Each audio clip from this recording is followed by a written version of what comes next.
Hello, my name is Nabil.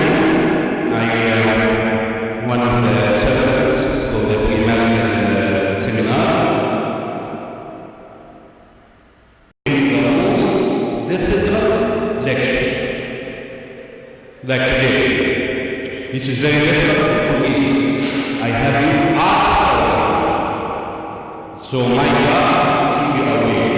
Very challenging. Number two, I am going to talk to you, and by comparison, I don't know how I am. So we would like to tackle one of the most two difficult areas of conflict. Addiction, hobbies, addiction to the internet, addiction to my iPhone, and so on. But the two most common areas causing conflict after marriage are these two areas in my limited experience. Christian communication in the Christian family, we are going to talk about 8 areas. Number 1, taming our tongue. Communication is a funny subject. Sometimes you say something, you meant something, but it is perceived on the other end something different.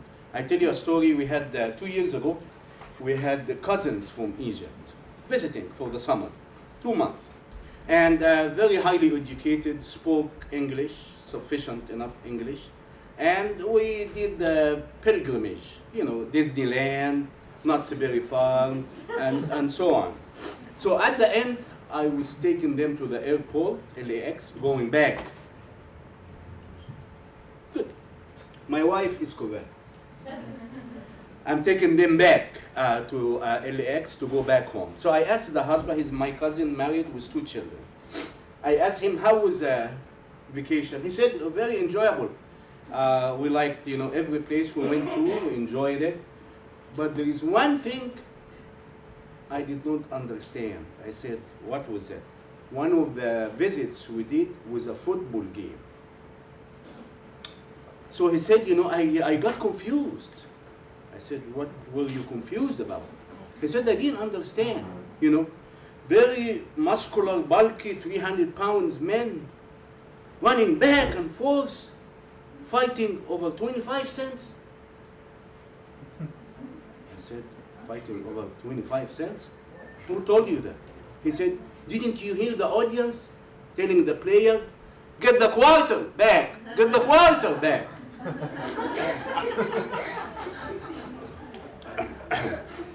So, taming the tongue. That is from the epistle of St. James. St. James tells us the tongue is full of deadly poison like curse, anger, slander, gossip, and flattery. This is why it is helpful for us as engaged couples, before we go into the commitment of marriage, for us to have a successful, happy marriage, to work on this area. This area causes multiple, numerous conflicts. Communication, misunderstanding, or lack of communication. So before I open my big boca, my big mouth, I need to think about,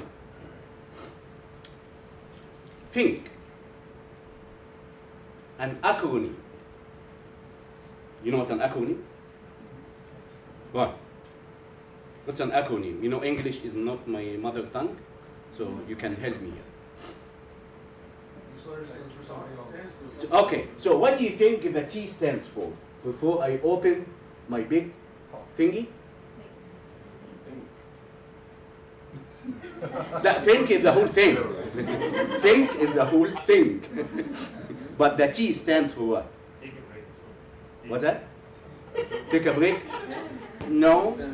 Supposedly you were on a break, and now you are gonna express some valuable ideas.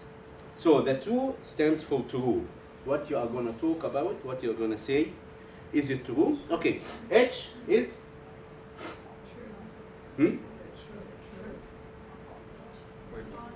The H is? Oh, the age. Yes. Oh, no, I'm sorry. Okay.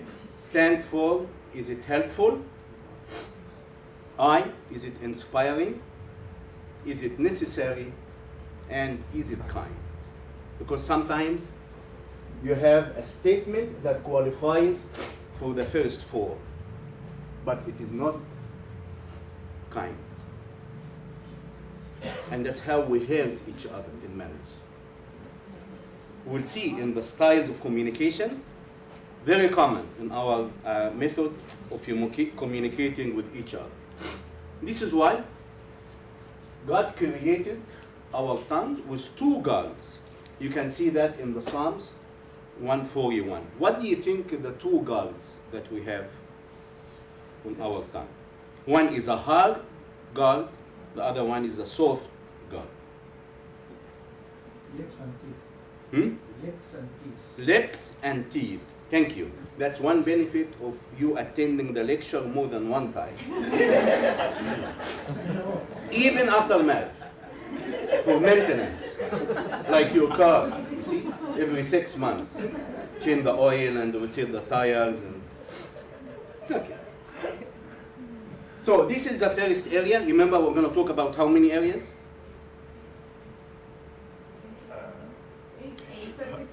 The lunch is too heavy أبوي. يعني next time خليه كده soup أو broth أو حاجة. Oh, 8 areas. Excellent, thank you. You didn't eat much.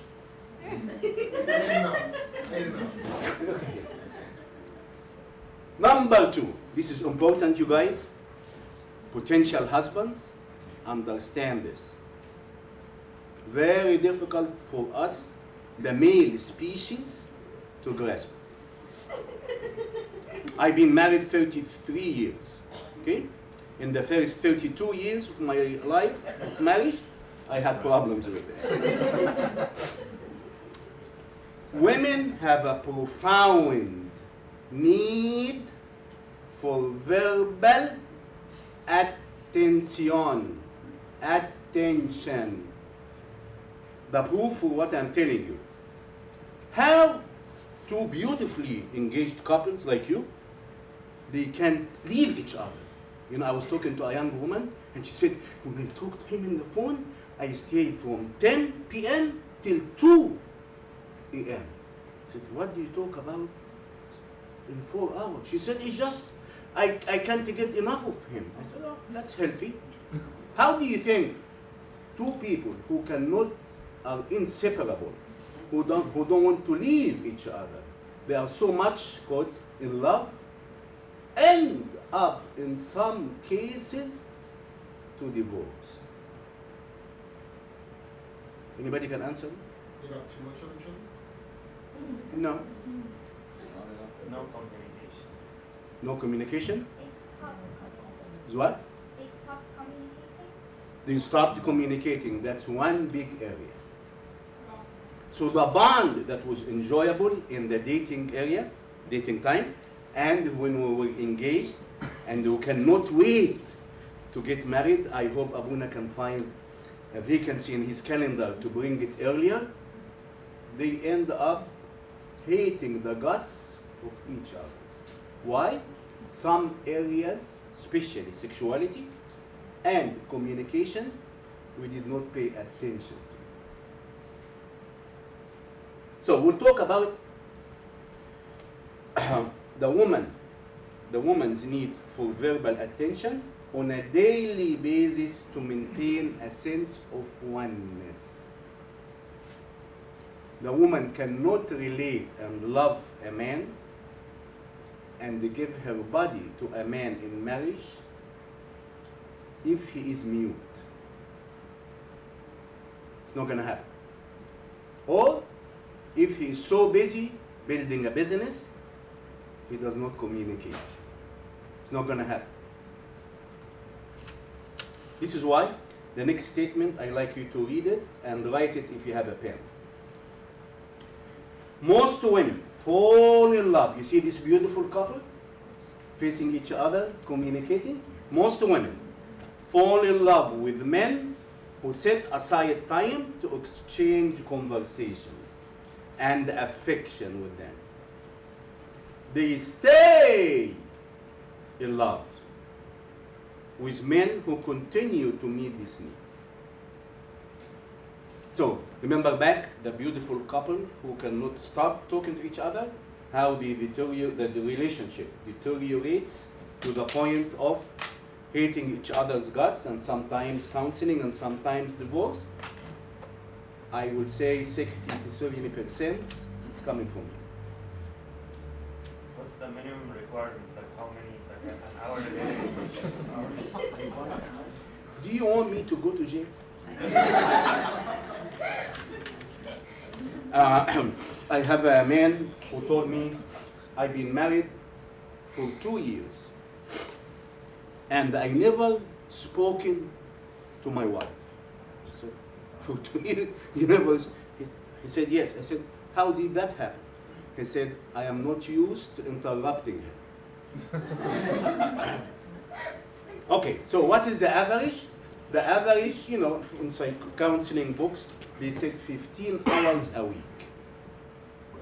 So 2 hours a day. Remember, there is falling in love. That's what we have, most of us now. And there is what?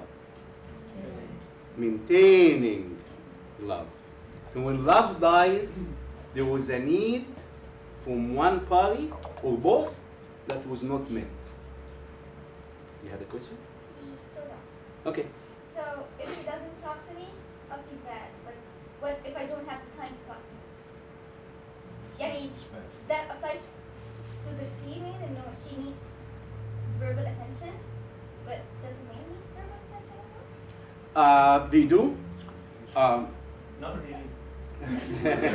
Okay, he answered you. Thank you. You meant well, but it doesn't mean. Actually, they did a research. They found that an average, women, not you or any general census, women verbalize about 15,000 words per day. Men sometimes verbalize about 9,000 words per day. I had a lady coming to counseling with her husband. She told me, my husband has the incredible ability and talent of having a conversation without saying any one word. He said, how can somebody converse without saying any words? She will say, honey, tomorrow after church, can we go to lunch? He would say, okay. At night, can we go to your sister? Yep.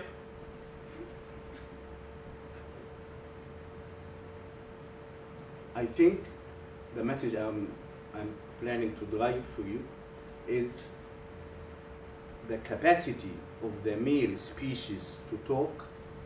Sometimes it's obvious during the engagement period. I don't know what happens by time. We get busy, children, we get used to each other. We don't feed into this area. And this is why too many marriages are suffering.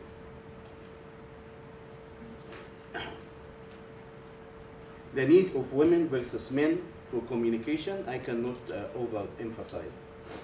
Okay, number area, communication takes time.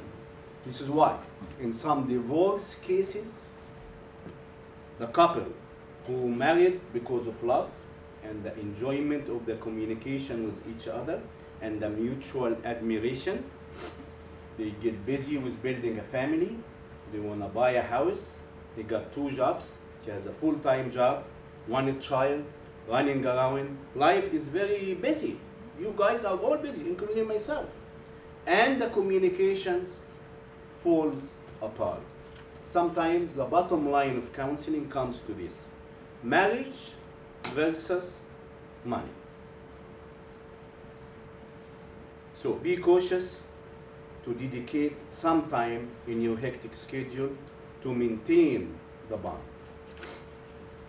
For women, it is an end in itself, just to communicate, to talk, the verbal attention they enjoy. Sometimes they say, okay, what if we have nothing to talk about? If you have nothing to talk about, then your marriage is in trouble. And my question will become, what did you talk about when you were engaged? So if you have nothing to talk about while you are engaged, I suggest for you not to proceed, because it will decline from now on. So let's assume married couples and they came to a point where there is nothing to talk about. The answer is this: try to build mutual interests. The church is not asking the husband and the wife to be copies of each other. That will never happen. Actually, that's boring. Because if I sit with myself, if I sit with my wife and she knows 100% of what I know, and I know 100% of what she knows, we have no reason to exchange information. Yeah, but what we say is you have areas separate in the interest and you have areas overlapping like this. So the common areas is what you talk about. It is your homework, you and your beautiful fiancé, to create mutual areas of interest.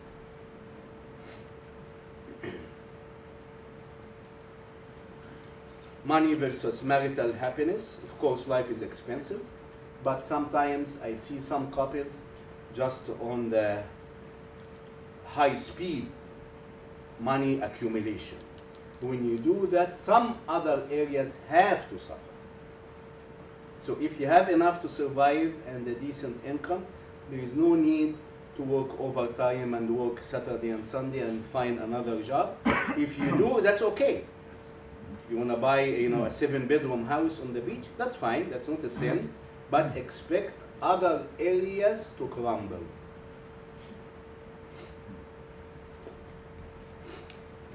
Okay, our communication habits. It gets funnier from now on. When you do studies of communication in the Middle Eastern people, including us, versus the rest of the population, what do you think our communication habits are? Just from observation. You don't have to be a researcher or communication major or anything like that. Just to give me an idea compared to the general public, American public. Okay, let me start with this.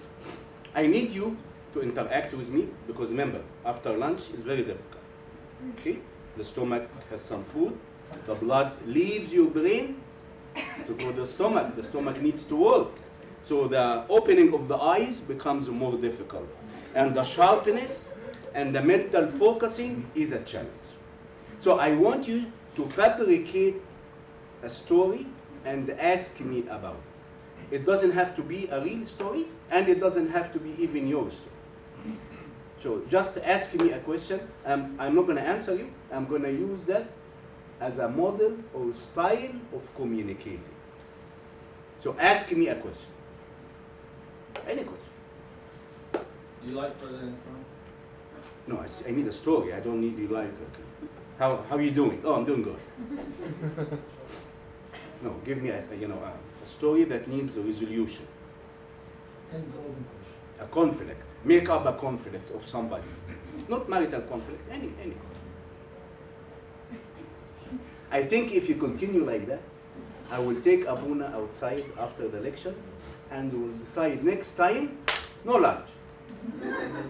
That is the solution I can come up with. There is no next time, I guess. Everybody will be married. There's no next time for us. It's just one day in course. He's going to correct But if you don't communicate, you're going to come back to me.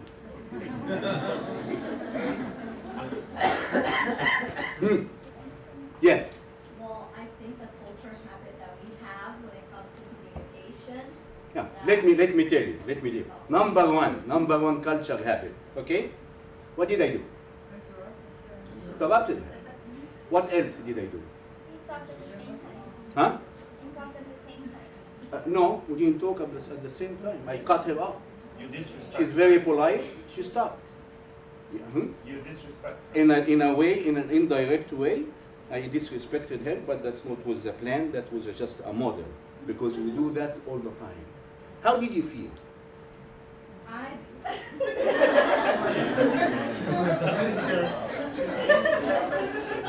By the way, here it is safe to express your feelings without any threat from anybody. Okay, can I tell you what women say? Not you. I felt insignificant. I felt I was shut off. I felt what I am going to say has no value.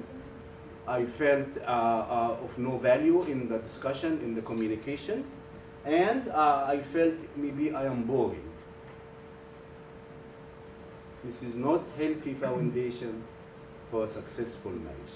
So, number one habit of the 5 habits we have, and if you want to go home with one thing today, work on this, please. I beg you.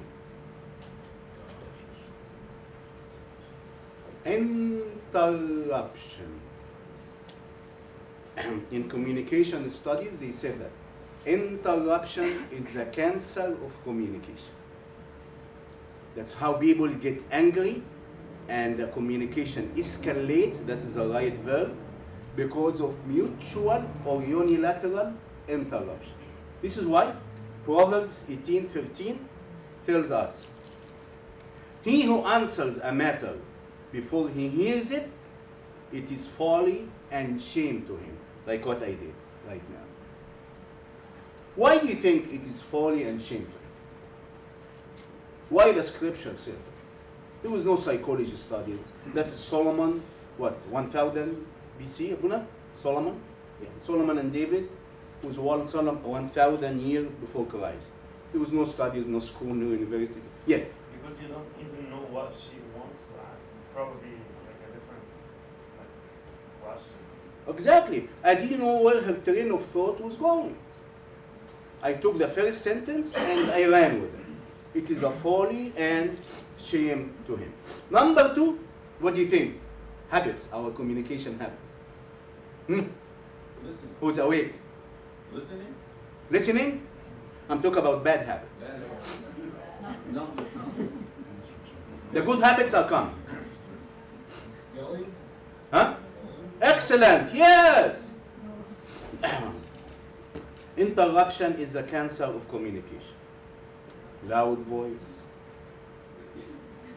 If you don't believe me, just go to any Egyptian social gathering and have your iPhone on, on recording. I don't know if this is legal nowadays or not. You have to get the consent of the people, right? Okay, call his attorney and make your attorney talk to his attorney and sign the papers that we are going to record the social gathering.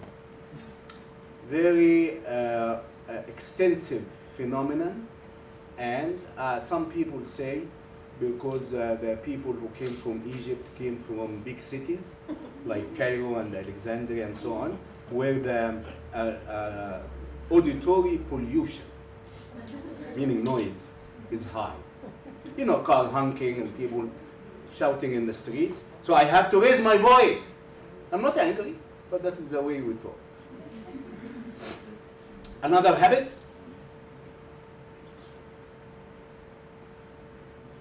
telling, not asking. What's that? Telling, not asking. Telling, not asking. Right. Actually, it is coming, but not under this category. Yes, but that's correct. Yeah. And I hope it is not from one side to the other, because when that happens, the dynamics of the marriage has to be analyzed. Another habit is excessive body language. If you compare that to some people from Asia, they talk to you, call it flat affect. There is no facial expression. You don't know if the person is happy, angry, excited, depressed, all the time. We have this body language, excessive body language, facial, hand gesture, You know, sometimes you use the food for some stuff. You're not gonna say Abu Na'am.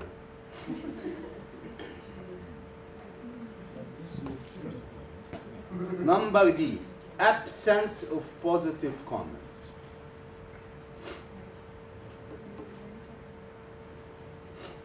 Like encouragement, praise, compliments. I like your hair today, it looks beautiful. You say, you tell it.